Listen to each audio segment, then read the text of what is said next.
ઈશ્વરવાળીની માતા છું અને ભરોહાનો ભગવાન છું.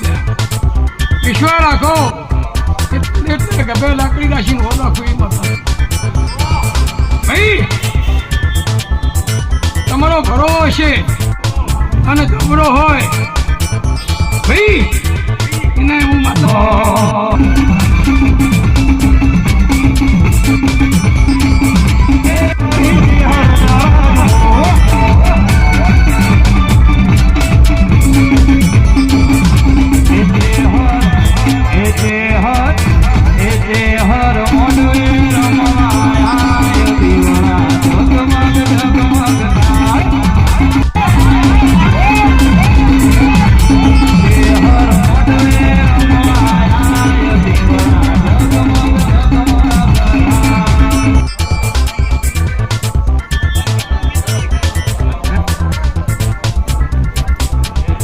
હલ અને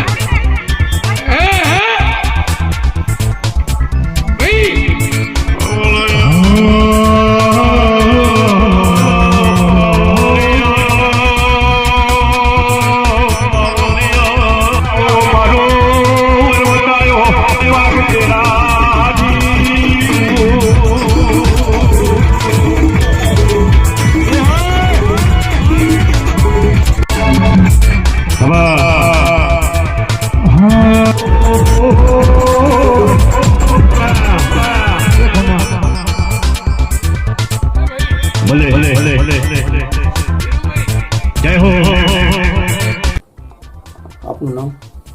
મારું નામ ચમનભાઈ અંબાલા પ્રજાપતિ. આજનો શું પ્રસંગ છે? આજનો પ્રસંગ માતાજીની આથી રમેલ છે. અંદર ચૈતન્ય આઠમી રમેલ અમારી થાય છે. તો માતાજીનો મહિમા? માતાજીનો મહિમા એ કે અહીંના ભક્તો આવે છે અને કુવાસીઓ આવે છે અને એ મહિમા અમે દર સાલ ઉજવીએ છીએ. માતાજીની કેવી રીતે પ્રગટ થયા અને શું એનું? માતાજી એ રીતે પ્રગટ થયા કે અમે નાના હતા, અમારા બાપ બાપ ઓફ થઈ ગયા હતા અને અમને દુઃખ પડ્યું હતું. એ વખતે માતાજી મને પ્રસન્ન થયેલા છે. કેવા કયા પ્રકારના લોકો અહીંયા આવે છે દર્દી? અહીં દરેક લોકો આવે છે. કોઈને નોકરી ન મળે આ લોકો કોઈની આસના લઈને આવે છે, કોઈ દુખિયારા એમની આસના લઈને આવે. જે શ્રદ્ધા લઈને આવે એની શ્રદ્ધાથી એમને દુઃખ મટી જાય છે. આજના ચૈત્રી નવરાત્રિમાં શું કહેશો ભક્તોને? આજના ચૈત્ર મહિનાની અંદર માતાજી દરેક ભક્તો અહીં આવે છે અને દરેક ગામોના ભક્તો આવે છે. માતાજીના સેવકો આવે છે અને એ લોકો અને અથવા હું પણ માતાજી બેઠકો એટલે દરેકને આસનાઓ પૂરી થવા માટે એમને આશી આપીએ છીએ. કયા કયા મુખ્ય માતાજીના અહીંયા છે? અમારી ચેહર ભવાની છે, મેરડી માતાજી છે અને મા કાલી પણ છે અને બ્રહ્માણી કુળદેવી છે અમારી. મુખ્ય માતાજી પ્રગટ ક્યારે થયા, કેવી રીતે?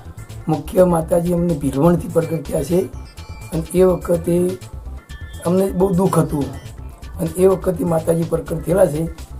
વર્ષો પહેલાંની વાત છે, 35 વર્ષ થઈ ગયા. અને શું ટેક રાખવાથી શ્રદ્ધા પૂરી થાય છે?